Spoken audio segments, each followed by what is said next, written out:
امام جعفر صادق علیہ السلام ہمارے اور آپ کے چھٹے امام، حضرت کی بزم ہے، اصحاب بیٹھے ہیں، سامنے رکھا ہوا کچھ شاید کھجورے ہیں، تب تک ایک آدمی، ایک صحابی اور آیا۔ امام نے دیکھا، آؤ آؤ آ جاؤ آ جاؤ آ جاؤ آ جاؤ، بیٹھو، بسم اللہ، کھاؤ۔ نہیں مولا نہیں کھاؤں گا۔ کیوں؟ ایسا منظر دیکھ کے آیا ہوں آقا کہ طبیعت کھانے سے اچاٹ ہو گئی، دل نہیں چاہ رہا ہے۔ امام نے فرمایا میں کہہ رہا ہوں کھا لو، تمہاری بات سن لوں گا۔ ایک کھجور کھا لی اس نے، اور نہیں مولا، آپ کا حکم تھا، مان لیا میں نے، طبیعت ہی نہیں مائل کھانے پر۔ حضرت نے کہا تو کیا ایسا دیکھ لیا تم نے کہ کھانے سے طبیعت تمہاری اچاٹ ہو گئی؟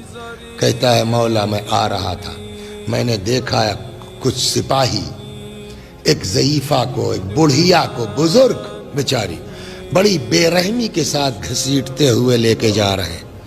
میں نے کسی سے پوچھا بھئی اس بڑھیا کی کیا خطا ہے؟ تو کسی نے کہا کچھ نہیں، بیچاری جا رہی تھی، گر پڑی، پھسل گئی، پہلو میں چوٹ آ گئی۔ اپنے پہلو میں چوٹ آئی، صدیقہ طاہرہ کا شکستہ پہلو یاد آ گیا۔ عشق اس کو کہتے ہیں، محبت اس کو کہتے ہیں۔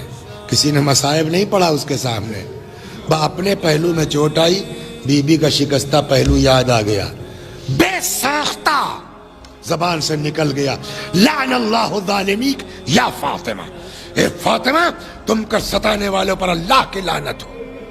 ایک سپاہی نے سن لیا، وہی دیکھ سے زیادہ چمچے گرم، وہ اپنی واہ واہ کے چکر میں بڑھیا کو پکڑ لے گئے۔ مولا اس بے دردی سے لے جا رہے تھے کہ میری طبیعت سنیں گے آپ؟ روایت کہتی ہے کہ امام نے بھی کھانا چھوڑ دیا۔ اس واقعے کو سننے کے بعد حضرت سلام اللہ علیہ نے بھی کھانا چھوڑ دیا۔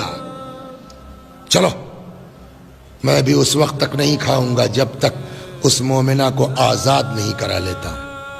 آئے مسجد میں، سر سجدہ خالق میں رکھ دیا، اور امام صادق علیہ السلام نے اس مومنہ کے لیے دعا شروع کی۔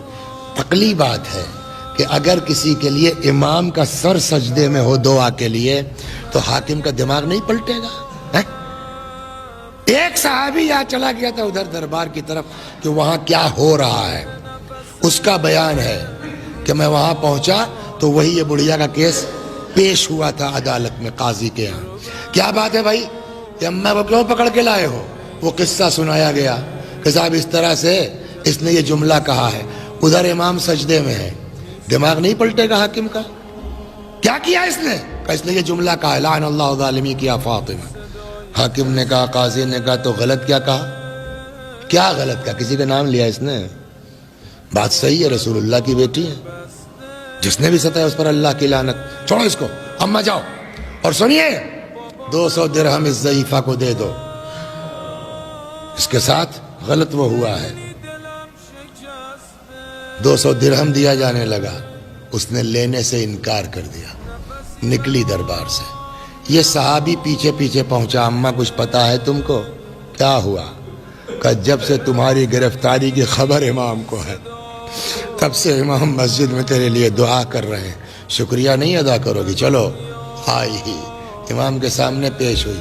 اس صحابی نے پورا قصہ سنایا، یہ بھی بتایا مولا اس نے جو ہے وہ 200 ملا، انکار کر دیا۔ امام نے کہا کہ کیوں انکار کر دیا؟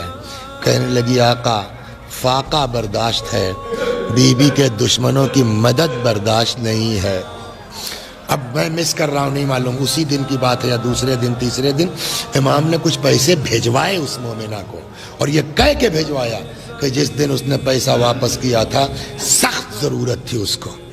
تو میری بھئی بات، جتنا آپ کا لگاؤ بڑھتا جائے گا، حضرت زہرا سلام اللہ علیہ اماموں کی توجہ آپ کی طرف بڑھتی جائے گی۔ اور فاطمہ وہ ہے، اور دوسری روایت جو میں نے ابھی عرض کی، دنیا میں بھی آخرت میں بھی صرف فاطمہ ہے۔